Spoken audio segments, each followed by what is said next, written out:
Bismillahirrahmanirrahim. Assalamualaikum warahmatullahi wabarakatuh. Setelah mempelajari video pendahuluan NMR, refresh NMR, kita gunakan untuk mencoba menginterpretasi spektrum NMR untuk flavonoid. Umumnya, pelarut yang digunakan untuk identifikasi flavonoid secara NMR adalah kloroform, CDCl3, kloroform yang proton hanya sudah diganti dengan deuterium, DMSO, dan iridin. Keuntungan menggunakan DMSO-D6 adalah dengan DMSO maka proton-proton milik OH fenol akan terdeteksi dan menunjukkan geseran kimia yang khas. Misalnya proton yang terikat pada C nomor 5 akan muncul di sekitar 12 ppm, yang terikat di 7 akan muncul di sekitar 10,9 ppm, dan seterusnya. Keuntungan yang kedua adalah bila larutan sampel ini nanti dikocok dengan D2O, H2 yang deuterisasi, H2O yang sudah deuterisasi, maka setelah pengocokan itu sinyal gugus hidroksifenol, sinyal gugus OH akan digantikan oleh OD, akan menjadi OD.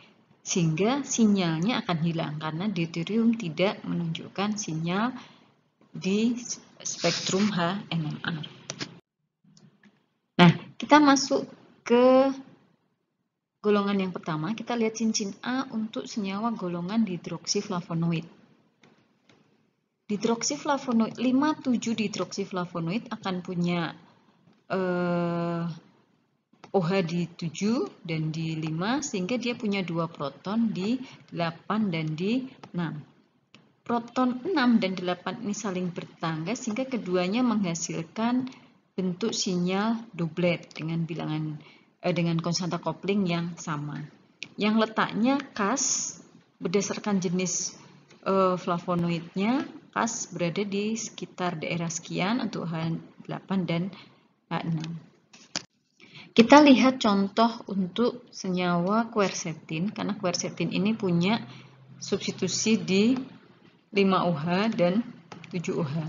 Karena ini menggunakan DMSO, maka bisa kita lihat bahwa proton-proton fenol di nomor 5, 7, 4 aksen, 3, dan 3 aksen akan nampak. 3 dan 3 akan nampak.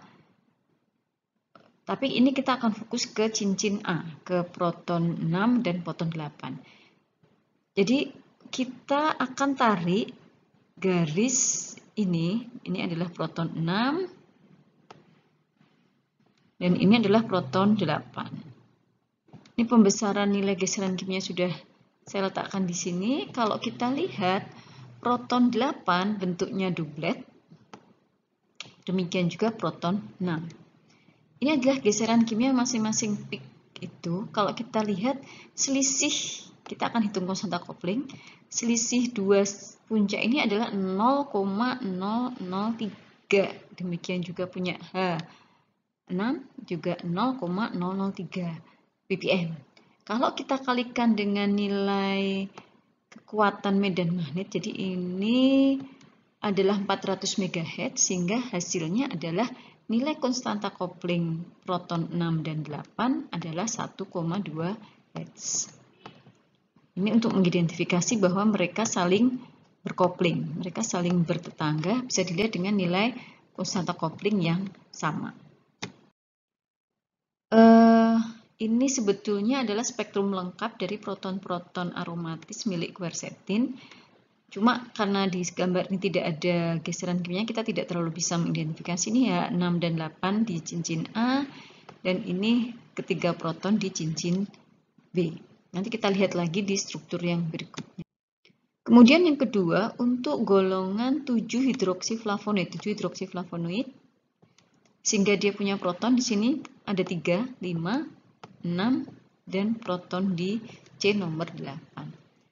Proton 5 akan bertetangga dengan 6.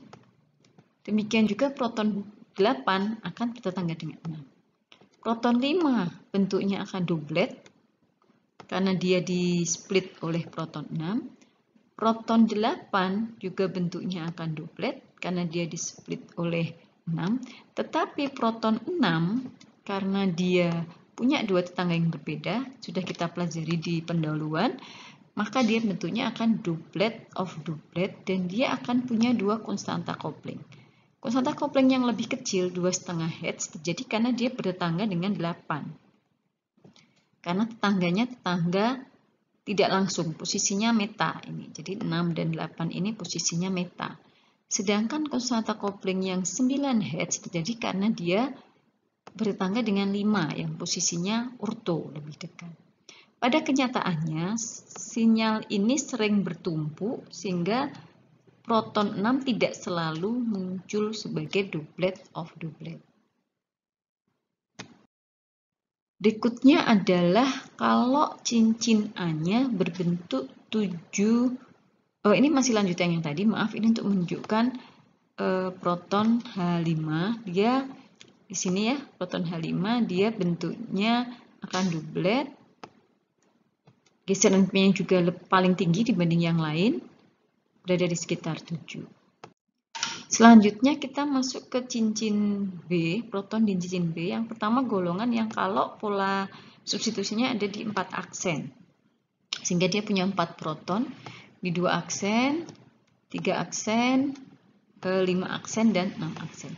Kita perhatikan, seperti tadi sudah kita pelajari, kalau polanya seperti ini, maka proton 2 aksen akan identik dengan 6 aksen. Demikian juga proton 3 aksen akan identik dengan 5 aksen.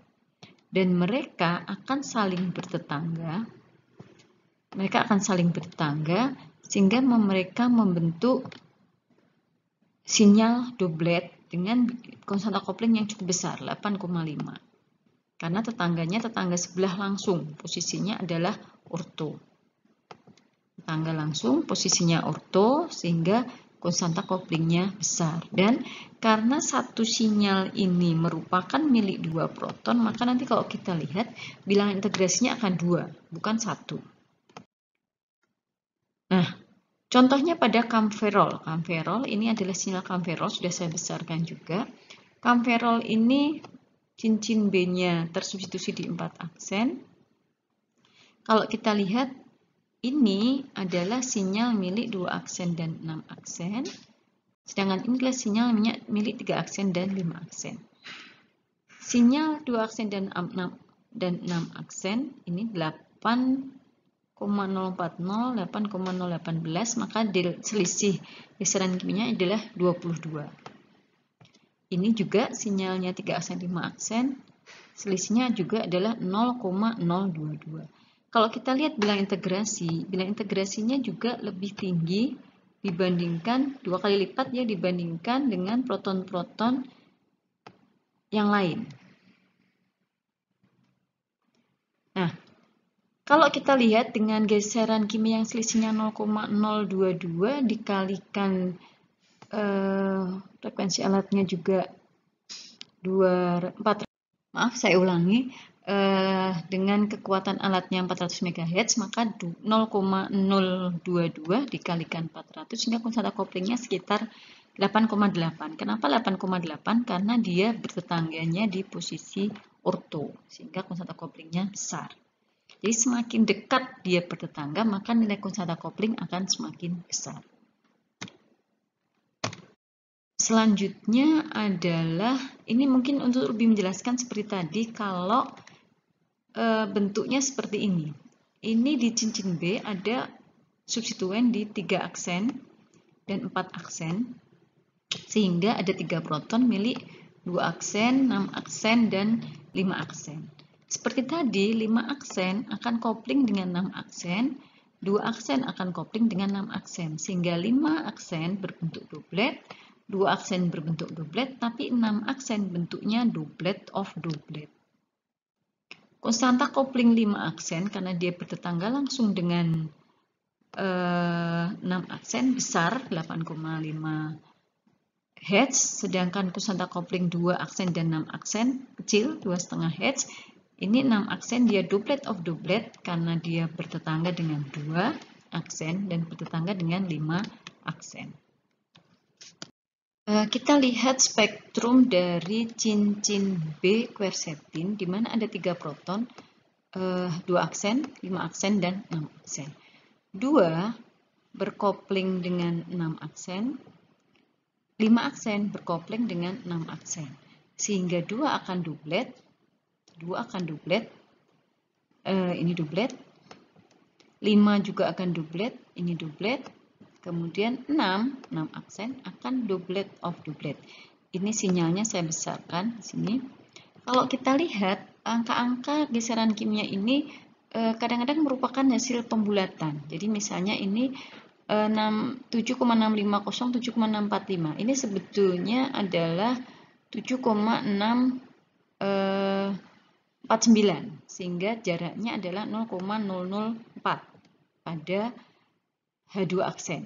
0,004 kalau dikalikan dengan 400 MHz kekuatan alatnya, maka konstanta koplingnya adalah 1,6 Hz. Nah, kalau kita lihat protonnya H5, ini sebetulnya 6,882, sehingga selisihnya 0,022, konstanta koplingnya adalah 8,8 Hz. Bagaimana dengan proton H6 aksen? Proton H6 aksen di sini dublet of dublet, ada 4 peak. Asal muasalnya dia 1 peak. Kemudian displit oleh 5 aksen menjadi 2 peak.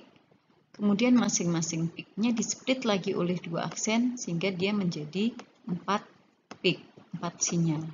Nah, kalau kita mau melihat konstanta koplingnya, jadi konstanta kopling ini jarak antara peak 1, 2 dan jarak antara peak 3, 4 akan sama dengan konstanta koplingnya 2 aksen.